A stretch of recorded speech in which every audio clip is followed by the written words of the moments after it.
കാര്യാലയങ്ങളെയും ഈ അതിരൂപതയിലെ വിശ്വാസികളെയും വൈദികരെ സംബന്ധിച്ച് തെറ്റിദ്ധരിപ്പിച്ച ഒരുപാട് കാര്യങ്ങളുണ്ട്. ആ കാര്യങ്ങളൊക്കെ ഞങ്ങൾ വളരെയധികം കാര്യങ്ങൾ പിതാവിൻ്റെ ശ്രദ്ധയിൽ കൊണ്ടുവന്നു. അപ്പോൾ പിതാവ് അതിനെ സംബന്ധിച്ച് വസ്തുതാപരമായ റിപ്പോർട്ട് വത്തിക്കാന് നൽകുന്നതാണ് എന്ന് അദ്ദേഹം സമ്മതിച്ചിട്ടുണ്ട്. അത് ചെയ്യുന്നതാണ് എന്ന് പറഞ്ഞിട്ടുണ്ട്. ഇത്രയും കാര്യങ്ങളാണ് ഇന്നത്തെ ചർച്ചയിൽ ഞങ്ങൾ പങ്കുവച്ചത്. കുർബാന വിഷയവുമായി ബന്ധപ്പെട്ട് ഞങ്ങളിപ്പോൾ ചർച്ചകളൊന്നും ചെയ്തില്ല. കാരണം ഈ അതിരൂപതയെ ആകെ അലങ്കോലപ്പെടുത്തിയ കാനോനിക സമിതികളോ ഭരണ സംവിധാനത്തിനെ ആകെ അലങ്കോലപ്പെടുത്തിയ ഒരു സാഹചര്യം ആയതുകൊണ്ട് അതിനെ പുനഃക്രമീകരിച്ച് അതിനെ സ്ഥിരപ്പെടുത്തുക, നല്ലൊരു സംവിധാനം ഈ അതിരൂപതയിൽ വീണ്ടെടുക്കുക എന്നതിലാണ് ഇന്നത്തെ ചർച്ചയ്ക്ക് ഞങ്ങൾ പ്രാമുഖ്യം നൽകിയത്. തുടർന്ന് വൈദികരെ 4 സോണുകളിലായും സീനിയർ വൈദികരെയും കണ്ട് അതിലൂടെ അതുപോലെ ആത്മായ നേതൃത്വത്തെ, തീർച്ചയായിട്ടും ആത്മായ നേതൃത്വമാണ് ഈ അതിരൂപതയുടെ ഏറ്റവും വലിയ ശക്തി. ഇതൊരു പങ്കാളിത്ത സഭയാണ്. അതുകൊണ്ട് വിശ്വാസികളെ കേൾക്കാതെയും വിശ്വാസികളുടെ അഭിപ്രായങ്ങൾ വിലക്കിയെടുക്കാതെയും ഈ അതിരൂപതയ്ക്ക് 1 ഇഞ്ച് പോലും മുന്നോട്ട് പോകാൻ കഴിയില്ല. അത് മെത്രാനായാലും വൈദികരായാലും ആർക്കും സാധ്യമല്ല.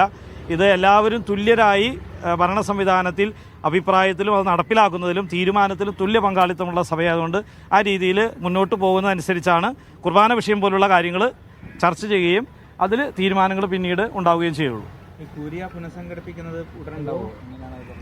അതായത് കഴിഞ്ഞ ചർച്ചയിൽ പിതാവ് ഞങ്ങൾക്ക് എഴുതി ഒപ്പിട്ട് തന്നൊരു കാര്യം ഞങ്ങളെല്ലാവരും ഒപ്പിട്ടത്. കാരണം ഒരു വിശ്വാസം ബിൽഡപ്പ് ചെയ്യുന്ന ഒരു രീതിയിലാണ് അത് ചെയ്തത്. അപ്പോൾ അന്ന് പറഞ്ഞു 1 മാസത്തിനകം, അതിലെഴുതി ഒപ്പിട്ടിരിക്കുന്നത് 1 മാസത്തിനകം കൂരിയ ഉൾപ്പെടെയുള്ള എല്ലാ കാനോനിക സമിതികളെയും പുനഃസംഘടിപ്പിക്കുക എന്നാണ് പറഞ്ഞിരിക്കുക. അത് ഞങ്ങൾ വിശ്വസിക്കുന്നു. തീർച്ചയായിട്ടും അത് ചെയ്യാൻ കഴിയും. കാരണം പ്രസ്ബിറ്റൽ കൗൺസിൽ കാലാവധി ഇപ്പോഴും കഴിഞ്ഞിട്ടില്ല. അത് ഒരു നിമിഷം കൊണ്ട് അത് പുനഃസ്ഥാപിക്കാവുന്ന കാര്യമുള്ളൂ. അപ്പോൾ അതുപോലെ മറ്റു കാര്യങ്ങളും ഘട്ടമായിട്ട് ചെയ്യാവുന്ന കാര്യമുള്ളൂ. അപ്പോൾ അത് പിതാവ് വാക്ക് പറഞ്ഞിരിക്കുന്ന കാര്യമാണ്. ഞങ്ങളത് തീർച്ചയായിട്ടും ഞങ്ങൾക്ക് അതിൽ ആത്മവിശ്വാസമുണ്ട്.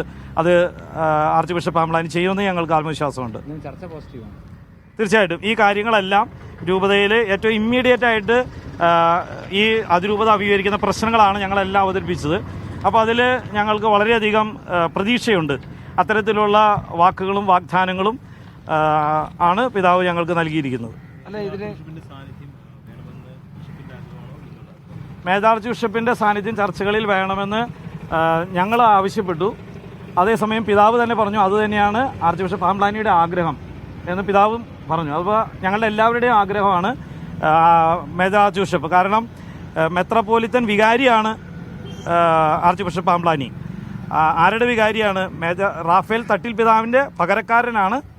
വികാരി എന്ന വാക്കിൻ്റെ അർത്ഥം പകരക്കാരനാണ്. അപ്പോൾ അതുകൊണ്ട് മേജർ ആർച്ച് ബിഷപ്പ് റാഫേൽ തട്ടിലും ഈ അതിരൂപതയുടെ ആർച്ച് ബിഷപ്പ് എന്ന നിലയിൽ ഉണ്ടാകണം. കാരണം തീരുമാനമെടുക്കാൻ പൂർണ്ണമായ കഴിവ് പല കാര്യങ്ങളിലും ആർച്ച് ബിഷപ്പ് പാംബ്ലാനിക്ക് ലഭിക്കുന്നത് റാഫേൽ തട്ടിൽ പിതാവിൽ നിന്നാണ്. കാരണം വിത്ത് കൺസെന്റ് എന്നാണ് ഇപ്പോഴത്തെ മാൻഡേറ്റിൽ ഉള്ളത്. ഇതിക്ക് മുമ്പുള്ള നിതിൻ സേവ്യർ കൊച്ചിയിൽ നിന്ന് വിവരങ്ങൾ നൽകാനായി ചേരുന്നുണ്ട്. നിതിൻ, ഒരു വിശദമായ റിപ്പോർട്ട് ജോസഫ് പിതാവിന് മുന്നിൽ വച്ചിട്ടുണ്ട് എന്നാണല്ലോ വൈദികർ പറയുന്നത്. എന്തൊക്കെ വിഷയങ്ങളാണ് ഉന്നയിച്ചിരിക്കുന്നത്?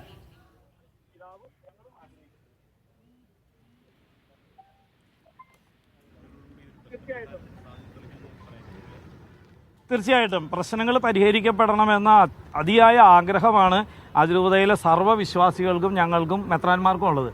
അപ്പോൾ അതിലേക്ക് ഒരു പെട്ടെന്ന് 1-2 ദിവസം കൊണ്ടോ 1 മാസം കൊണ്ടോ പെട്ടെന്ന് പരിഹരിക്കാവുന്ന പ്രശ്നങ്ങളല്ല ഈ ഏതാനും വർഷങ്ങളായിട്ട് ഇവിടെ രൂപപ്പെട്ടിരിക്കുന്നത്. അപ്പോൾ അതുകൊണ്ട് ഘട്ടം ഘട്ടമായിട്ട് ഇതെല്ലാം പരിഹരിക്കാൻ കഴിയുമെന്ന വലിയൊരു ആത്മവിശ്വാസമുണ്ട്. പക്ഷേ ഈ ആത്മവിശ്വാസം ഇതിക്ക് മുമ്പും പല ഘട്ടങ്ങളിൽ വന്നിരുന്നു. പക്ഷെ അത് വീണ്ടും പോയിരുന്നു. എന്നാലും പ്രത്യാശ നമ്മെ നിരാശരാക്കുന്നില്ല എന്ന സുവിശേഷ വചനത്തിൽ വിശ്വസിച്ച്